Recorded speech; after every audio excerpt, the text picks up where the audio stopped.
ឬសិរីលក្ខណៈព្រាហ្មណ៍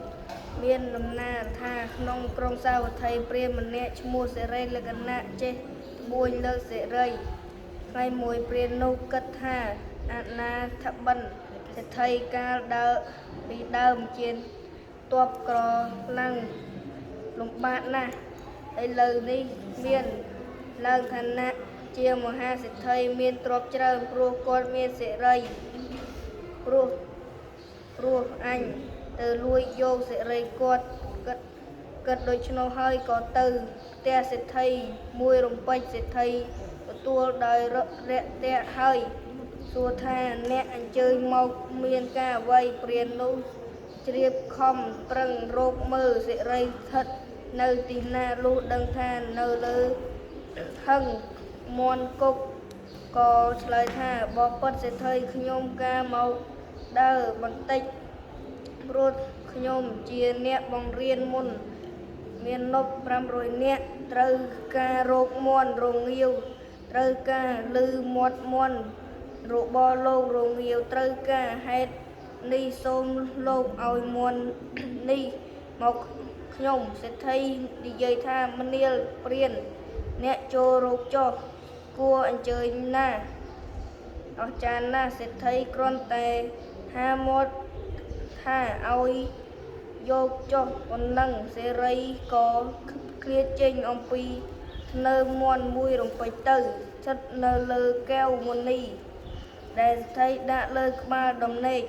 ព្រានដឹងហេតុនោះភ្លាមក៏សុំកែវមុនី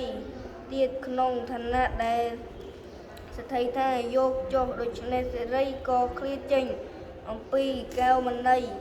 ទៅនៅលើជ្រោកដែនសេដ្ឋីដែលដាក់ក្បែរដំណេកព្រានដឹងហេតុនោះភ្លាមក៏សុំឈើត្រកទៀតសេដ្ឋីឲ្យទៀតសេរីក៏ឃ្លាតចេញអំពីឈើត្រកទៅនៅលើក្បាលរបស់ពុព្វលក្ខណៈទេពីជាយារបស់សេដ្ឋីលុះព្រានឃើញហេតុអស្ចារ្យយ៉ាងនេះហើយក៏គិតថារបស់នេះមិនអាចលះបង់ពីសេដ្ឋីបានទេអញនឹង